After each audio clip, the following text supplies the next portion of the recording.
जय जगन्नाथ। जय श्री कृष्ण।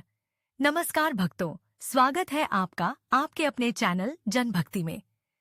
आज हम आपको सुनाने जा रहे हैं भगवान श्री जगन्नाथ की वो रहस्यमयी और अद्भुत पौराणिक कथा जिसे सुनकर आपका मन भक्तिभाव से भर जाएगा। क्या आप जानते हैं कि भगवान जगन्नाथ आखिर कौन है?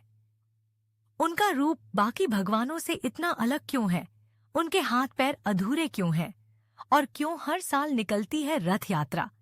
चलिए जानते हैं इस रहस्य से भरी कथा को विस्तार से। भगवान जगन्नाथ को भगवान विष्णु का अवतार माना जाता है। कुछ मतों में इन्हें श्री कृष्ण का ही रूप माना गया है। उड़ीसा के पुरी में स्थित जगन्नाथ मंदिर भारत के 4 धामों में से एक है। भगवान जगन्नाथ के साथ उनके बड़े भाई बलभद्र, बलराम और बहन सुभद्रा की पूजा की जाती है।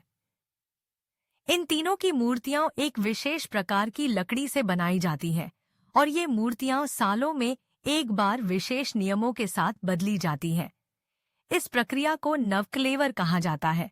कहानी की शुरुआत होती है द्वापर युग के अंतिम समय से, जब भगवान श्री कृष्ण ने पृथ्वी से अपने लौकिक अवतार का अंत किया। श्री कृष्ण के शरीर का अंतिम भाग, उनका हृदय, नष्ट नहीं हुआ। कहा जाता है कि वो हृदय नीलमणि के रूप में समुद्र में बह गया। समय बीतता गया, कलयुग का आरंभ हुआ।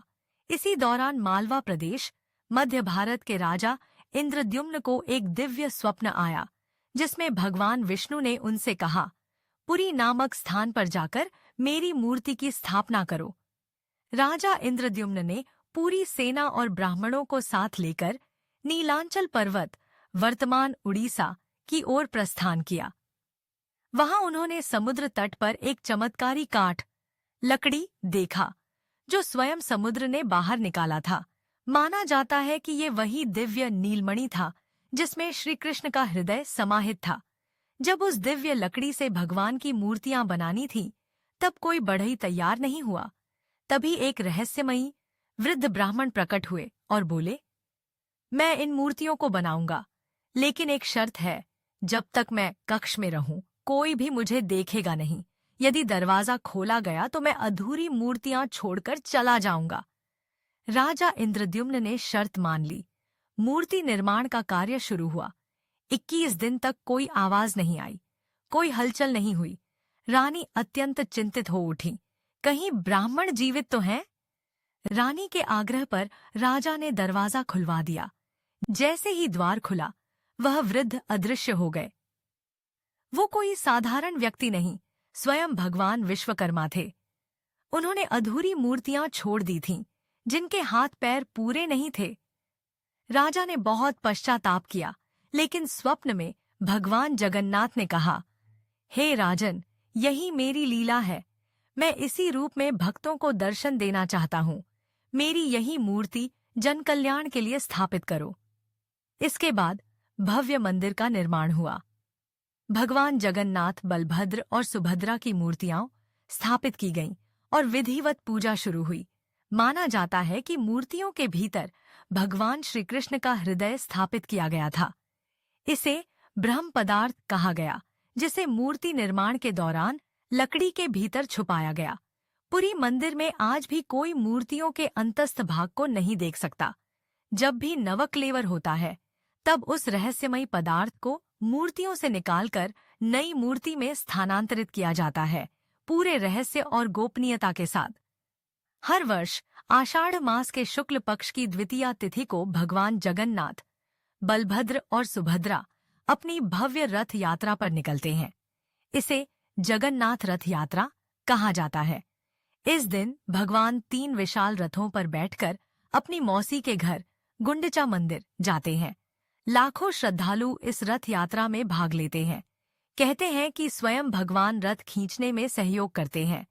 कई मान्यताओं के अनुसार ये रथ यात्रा हमें ये सिखाती है कि भगवान स्वयं अपने भक्तों के बीच आते हैं।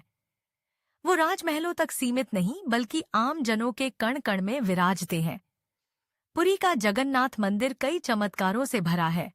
मंदिर के ऊपर से आज तक कोई पक्षी नहीं उड़ता, न कोई विमान। मंदिर का मुख्य कलश हमेशा हवा के विपरीत दिशा में लहराता है। मंदिर के अंदर एक बार प्रवेश करते ही समुद्र की आवाज बाहर जैसी तेज नहीं सुनाई देती। मंदिर की रसोई में रोज हजारों लोगों के लिए प्रसाद बनता है, लेकिन कभी कोई कमी नहीं होती। यह सब भगवान की अद्भुत लीला है। आज भी वैज्ञानिक इन रहस्यों को समझ नहीं पाए हैं। भगवान जगन्नाथ का रूप अनोखा है। बिना पूर्ण हाथ पैर, बड़ी बड़ी आंखें और मुस्कान भरा मुख। उनके इस रूप का एक गूढ़ अर्थ है। कुछ विद्वान कहते हैं कि जब श्री कृष्ण ने कुरुक्षेत्र में अर्जुन को विराट रूप में दर्शन दिए थे, तो उनका वही रूप यहाँ मूर्तिमान है, जिसमें उनका पूरा शरीर समझ से परे था। केवल उनकी दृष्टि और आनंद की अभिव्यक्ति थी। उनकी आंखें सदैव खुली रहती हैं। वो हर भक्त को हर समय देख रहे हैं। उनके अधूरे हाथ हमें यह सिखाते हैं कि भगवान रूप स्वरूप से नहीं, भावना और भक्ति से जाने जाते हैं। भक्तों का मानना है कि भगवान जगन्नाथ आज भी जीवित हैं।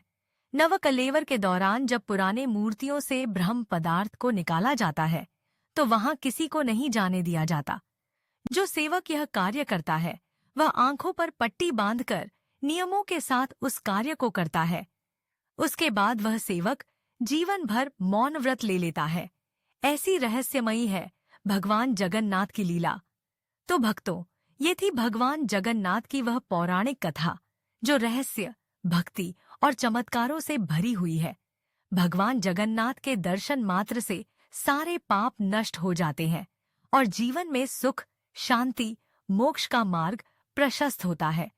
अगर आपको ये वीडियो पसंद आई हो तो इसे जरूर लाइक करें, अपने सभी दोस्तों और परिवार के साथ शेयर करें और चैनल को सब्सक्राइब करना ना भूलें। जय श्री जगन्नाथ।